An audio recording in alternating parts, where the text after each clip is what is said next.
अगर कोई तारीफ के काबिल है तो उसकी तारीफ होनी ही चाहिए, फिर भले ही वो अपना हो या बेगाना। मुस्लिम समुदाय के लोगों ने भी हमारी और आपकी जिंदगी को आसान बनाया। ये बात दूसरी है कि कभी आपसी बातचीत में उन आविष्कारों का जिक्र नहीं आया। तो चलो मैं चाहती हूँ आपको बताना। फारसी सभ्यता, जिसको पुराना ईरान भी कहते हैं, दुनिया की पुरानी सभ्यताओं में से एक है, जहाँ लोगों ने मिलकर रहना सीखा। फारसी लोगों ने बहुत सारी ऐसी चीजें ढूंढी जिन्होंने हमारी और आपकी जिंदगी को आसान बनाया। चलो अब शुरू करते हैं उन बातों को बताना। सबसे पहले बात करते हैं मानवाधिकार की। दुनिया में सबसे पहले मानवाधिकारों की बात फारस के राजा साइरस ने की थी। 534 ईसा पूर्व में उन्होंने एक मिट्टी के बर्तन पर लोगों के अधिकारों को लिखा, जिसे साइरस सिलेंडर कहा जाता है। ये सिलेंडर वर्तमान में लंदन के म्यूजियम में रखा गया है। अब बात करती हूँ डाक सेवा की, जिसे चापर खाना कहते हैं। ईरान ने दुनिया की पहली डाक सेवा की शुरुआत की थी, जिसे चापर खाना कहा जाता था।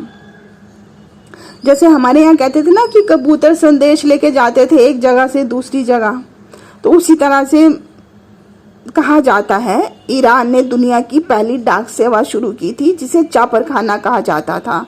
राजा साइरस ने इसकी नींव रखी थी और दयारस महान ने इसे 2500 किलोमीटर दूर तक फैलाया था।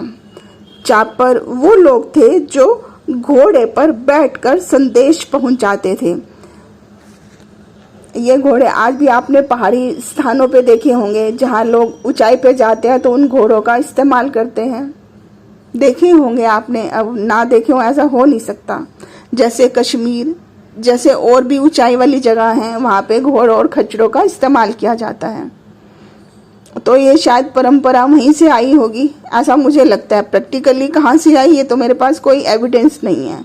चलो हाँ, मैं बात करी थी ईरान ने जो हमको दिया, तो मैंने बता दिया डाक सेवा के बारे में, मानव अधिकारों के बारे में। तो अब बताती हूँ आपको पहले फ्रिज के बारे में, जिसको यकचाल कहा जाता है। प्राचीन ईरानी लोगों ने दुनिया का सबसे पहला फ्रिज बनाया था, ऐसा कहा जाता है, जिसे यकचाल कहते हैं। यक मतलब बर्फ और चाल मतलब गड्ढा। ये अंडाकार मिट्टी की इमारत होती थी, जहाँ पर बर्फ के साथ खाने का सामान ठंडा रखा जाता था। जैसे गांव देहात में आज भी आपने देखा होगा, उपले बना के रखे जाते हैं स्टोर करके, ताकि वो बारिश में भीगे नहीं, खराब ना हो, तो जलावन के काम आ सके। इसी तरह से वहाँ खाने को स्टोर करके रखा जाता था, जैसे आज कोल्ड स्टोरेज में रखा जाता है। तो मैं बात करी थी पहले फ्रिज के बारे में, जिसको यकचाल कहते हैं। यह तो बात होगी। अब एक और बात के बारे में बताती हूँ, बीजगणित के बारे में। मूसा अल ख्वारिज़्मी फारसी के गणितज्ञ थे, जिन्होंने अलजेब्रा की खोज की थी। एल्गोरिदम जैसे शब्द उन्हीं के नाम से निकले हैं। आज भी आपने सुना होगा कि यूट्यूब सुना ना, यूट्यूब एल्गोरिदम। तो ऐसा कहा जाता है कि एल्गोरिदम जैसे शब्द उन्हीं के नाम से निकले हैं। उन्होंने इसे एक अलग सब्जेक्ट के तौर पर पढ़ाया था, अलग विषय के तौर पर पढ़ाया था। अब बात करती हूँ सल्फ्यूरिक एसिड की। ऐसा कहा जाता है कि जकरिया रजी नाम के फारसी वैज्ञानिक ने सबसे पहले सल्फ्यूरिक एसिड और अल्कोहल की खोज की थी। उन्होंने इसे खनिज पदार्थों की भाप से निकाला था, जिसको बाद में यूरोप के वैज्ञानिकों ने आजमाया था। आज ये एसिड बैटरी, सफाई और कपड़ा उद्योग में इस्तेमाल किया जाता है। हाँ, ये बात दूसरी है कि तब से लेकर आज तक बहुत सारे R&D होते रहे हैं और आगे भी होते रहेंगे। तो अब बात करती हूँ कनात प्रणाली की। सूखे इलाकों में उस समय जब पानी की दिक्कत होती थी, तो पानी को एक जगह से दूसरी जगह लाने के लिए फारसियों ने कनात प्रणाली बनाई थी। ये एक भूमिगत सुरंग होती थी जिसका एक सिरा कुएं से जुड़ा होता था। इसके जरिए जो पानी इधर से उधर आता था तो वो पानी खेती करने और पीने के लिए इस्तेमाल किया जाता था। यजद शहर से इसकी शुरुआत मानी जाती है। तो अब बात करती हूँ गिटार की।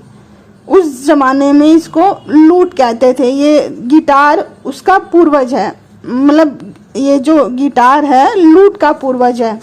तो जो आज का गिटार है ये फारसी वाद्य यंत्र लूट से प्रेरित है। जरियाब दराब गारी ने इसे स्पेन तक पहुंचाया।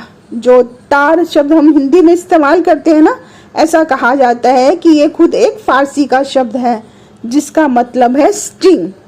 धीरे धीरे यूरोप में ये गिटार बन गया। अब बात करती हूँ आधुनिक चिकित्सा की। इब्न सीना यानी एविसेना फारसी डॉक्टर, वैज्ञानिक और दार्शनिक थे। ऐसा कहा जाता है कि उन्होंने 13 वर्ष की उम्र से ही ये अध्ययन शुरू कर दिया था, मतलब इलाज के लिए, डॉक्टर मतलब पेशेंट के इलाज के लिए। और 18 साल की उम्र में आते आते इन्होंने लोगों का इलाज शुरू कर दिया था। उनकी 2 प्रमुख किताबें दी कैनन ऑफ मेडिसिन और बुक ऑफ हीलिंग आज भी कई मुल्कों में पढ़ाई जाती है। अब बात करती हूँ बाजार प्रणाली की। ऐसा कहा जाता है आज से 4000 साल पहले ही ऐसे बाजार थे जहाँ पर ना सिर्फ खरीद फरोख्त के लिए लोग आते थे, बल्कि वो जगह सामाजिक और धार्मिक गतिविधियों के लिए भी केंद्र बिंदु थी। जैसे हमारे यहाँ आज मल्टीप्लेक्स होते हैं ना, कुछ शायद वैसा ही रहा होगा, ऐसा मेरा इमेजिनेशन कहता है। तो इस हान को दुनिया का पहला मल्टीपर्पज शॉपिंग सेंटर कहा जाता है। यहाँ मस्जिद, बाथरूम, कैफे और दुकानों का एक पूरा नेटवर्क था।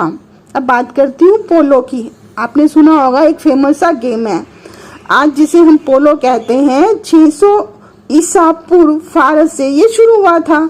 ये सैनिकों को ट्रेनिंग देने के लिए खिलाया जाता था, यानी ये गेम था एक तरह का।